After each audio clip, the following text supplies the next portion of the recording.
Accused যাদের এগেইনস্টে charges আছে তাদেরকে আমরা অ্যারেস্ট করার সর্বোচ্চ চেষ্টা করছি। ইন্টারিম গভর্নমেন্ট টেক ওভার করেছে হচ্ছে 8ই অগাস্ট। 5 তারিখ দুপুর 1:30টার দিকে শেখ হাসিনা পালিয়ে যান।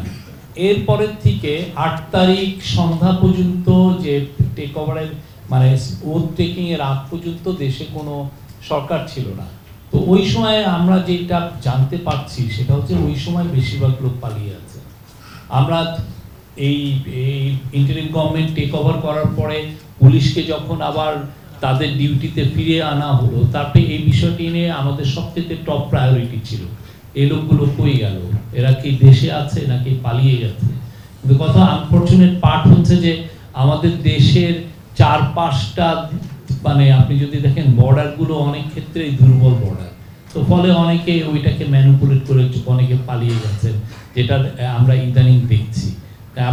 আপনার হয়তো বলাটা খুব ইজি যে আপনারা কি করলেন, কিন্তু কথা হচ্ছে 3টা দিন তো কিছু ছিল না, পুলিশও ছিল না। আমি যে আপনাকে পুলিশ পাঠিয়ে যে আপনাকে অ্যারেস্ট করে নিয়ে আসবো, ওকে অ্যারেস্ট করে আমার তো পুলিশটাও নাই। এবং পুলিশ ডিউটিতে ফিরছে কবে? পুলিশ ডিউটিতে ফিরছে 12-13 তারিখের দিকে ফিরছে, তাও দুর্বলভাবে।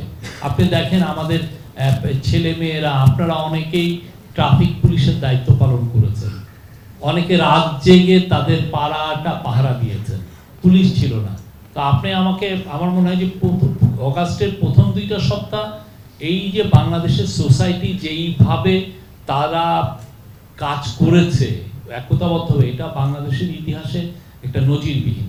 কিন্তু সত্যিকার অর্থে তখন যেহেতু সিকিউরিটি সিস্টেম খুব দুর্বল ছিল, অনেকে এটাকে সুযোগ নিয়ে পালিয়ে গেছে।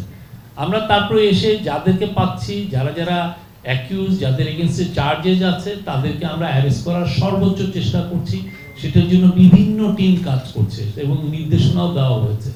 কিন্তু ওই 3টা দিন অনেকে আমরা ধারণা করছি যে অনেকে ওই সময়ই পালিয়ে গেছে।